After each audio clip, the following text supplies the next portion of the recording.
The 2024 race for president is currently a dead heat between both candidates, with the RCP polling average essentially being well within the margin of error, and polls only deviating about a point or so from where we were back in the national average in 2016, when Hillary Clinton was leading Donald Trump by 2.4. So we're going to talk about what the implications are for this, as well as the general state of the race, which candidate has the advantage, and of course which states they have the built-in advantage. So we're going to get to all of that in just a second, but first, if you're new to the channel, please consider subscribing down below and liking this video if you enjoy.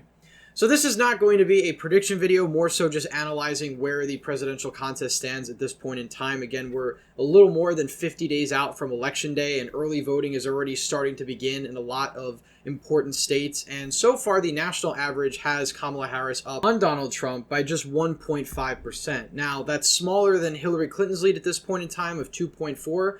But it's significantly smaller than Joe Biden's lead at this point in time back in September of 2020, where he led Donald Trump by 7.4. So currently, if you're to take the polls at face value, Kamala Harris is actually in the weakest position of any Democrat against Donald Trump, and that includes Hillary Clinton. So if you take that to its logical conclusion, you could argue that Kamala Harris is on track to lose to Donald Trump by a larger margin than Hillary Clinton. Now, for some caveats and other reasons we'll talk about, I don't think that's necessarily the case. I think the polling landscape and the political landscape in general is different than in 2016. I'm not saying that Donald Trump isn't the favorite or Kamala Harris isn't the favorite, but I don't think you can really compare two elections 8 years apart with totally different issues, totally different turnout differentials. I mean, in 2016, the number one issue, obviously besides the economy, was immigration, so on and so forth. And while immigration is starting to make a forefront, you have foreign policy with what's going on in Ukraine and Israel taking center stage. You have, of course, the economy, always a big issue. Inflation, which really wasn't as big of a talking point back in 2016 as it is now. So there are obviously big differences. And abortion is probably the biggest, because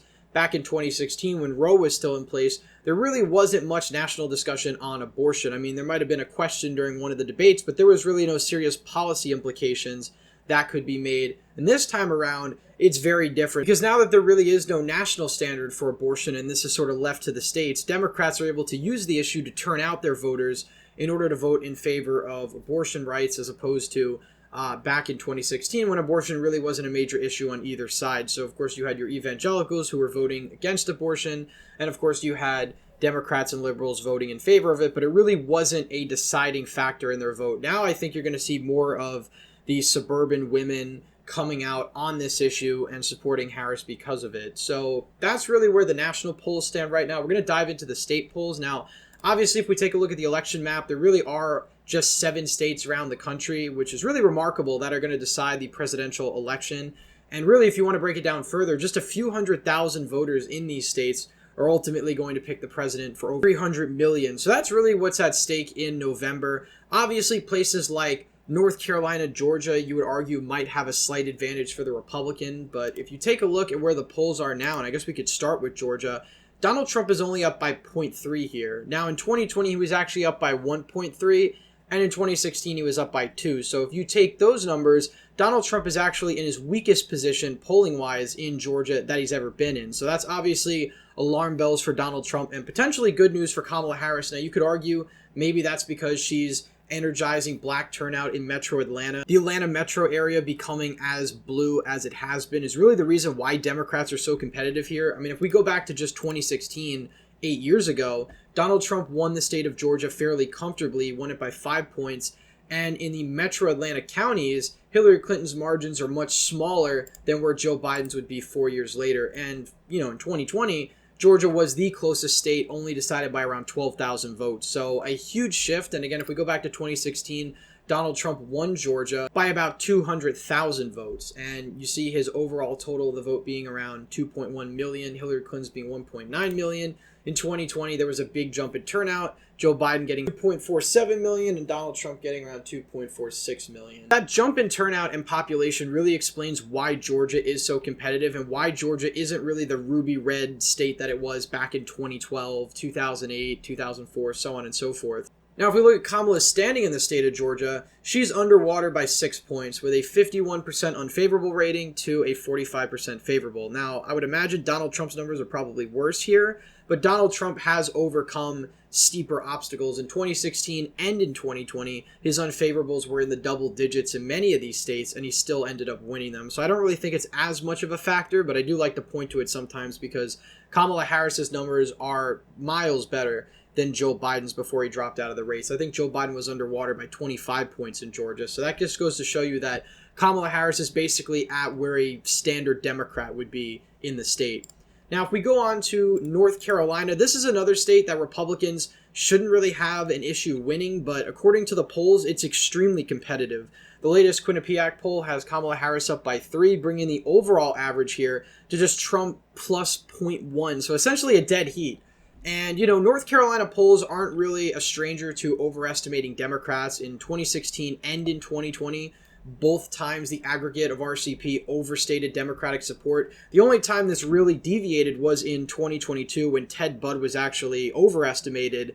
He was up in the polls by 4 to 5. He only ended up winning by like 3 points. So, if presidential polling trends continue in this direction, you could expect Trump to maybe win North Carolina by 3. Take a look at Kamala's unfavorables here. She's only underwater by around 2 points. So more popular in North Carolina than Georgia. Very fascinating since North Carolina was won by Donald Trump in 2020 by around 1.3. And of course in 2016 it was won by him by 3.5 points. Now in 2016, Georgia voted to the right of North Carolina. In 2020 it voted to the left. 2024 could be a big open question because we could potentially see, if the polling is accurate, a state like North Carolina narrowly going to Kamala Harris, which would be really politically earth-shattering because typically North Carolina is always seen as this lean Republican state. Georgia's the state that's more so drifting left. So if Georgia were to vote Republican, North Carolina to vote Democrat, you'd basically go back to the 2008 map of the South, with Virginia really being the lone southern state along with North Carolina voting blue and the rest of the South voting red. So that would be interesting. Obviously, we're going to monitor these polls as the election goes on, but that really could just be down to increased turnout in the research triangle. Trump basically being maxed out in the rural parts of the state and really not making any significant inroads in the suburbs. And I think that's really his biggest weakness because Republicans should be running away with this election given the state of the economy, Joe Biden's unpopularity. Any Republican should be on track to be at least the favorite according to the polls. And we're not really seeing that this time around. In fact, it's really becoming just a super vicious tie, essentially, between the two candidates. And this is likely to be another election where the results come down to the wire. So that's really just because Donald Trump has a ceiling, I suppose, in the suburban areas, and he really has maxed out rural parts of the country. Now, if we move on to Pennsylvania, this state's been surprisingly poor for Kamala Harris, and we're actually going to talk about it in another video because Pennsylvania's, at least her internal numbers here, are very bad, especially with white men. And that's a problem that Hillary Clinton had back in 2016. And that was the same year that Pennsylvania voted Republican for the first time since 1988 in the presidential election. So if the trend continues, Donald Trump could actually see himself winning the state of Pennsylvania and probably winning the election. Because if Donald Trump were to win Pennsylvania, that puts him at 238. He would really only have to win North Carolina, which should be a state he should win fairly easily, and Georgia, and he would get 270 electoral votes. And Kamala Harris could run the table in Nevada, Arizona, Wisconsin, and Michigan and still not become president. So whoever wins Pennsylvania and Georgia really wins the White House. Now, if Kamala wins North Carolina, that puts Donald Trump in a really tough spot because he would have to win Pennsylvania, Georgia, Arizona, and one other state, whether that be Nevada, Wisconsin, or Michigan. So if Kamala actually does make a serious play for North Carolina and somehow wins there, it puts Donald Trump in an incredibly difficult position because he would have to win Michigan or Wisconsin, and then obviously hold on to Georgia and Arizona, which so far the polls, I believe, still have him in the lead there or slightly trailing.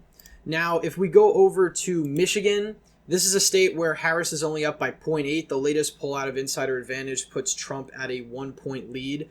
This state would be really surprising. Now, Pennsylvania and Michigan typically vote together. The last time they deviated in terms of their presidential picks was back in 1976 when Gerald Ford, who was from Michigan, won his home state but lost Pennsylvania. Every election since then, both states have voted the exact same way. So if that's any indication of what we're going to see in November, you could potentially see Donald Trump win Michigan and Pennsylvania while somehow losing Wisconsin, which would kind of break politics, I would think, because conventional wisdom says, at least according to 2016 and 2020, that Wisconsin's a state that's to the right of Michigan and Pennsylvania. And the midterm election results sort of highlight that. The governor's race was much closer. And also you saw the Republican, Ron Johnson, hold on to his seat while the Republican candidate in Pennsylvania lost. So it is interesting. That's kind of what the polling is saying, although polls in Wisconsin typically have overstated Democratic support. I mean, if we look at this point in history, Donald Trump was losing in Wisconsin by 6.3 in 2020 and 4 points in 2016. So the fact that Harris is polling so bad here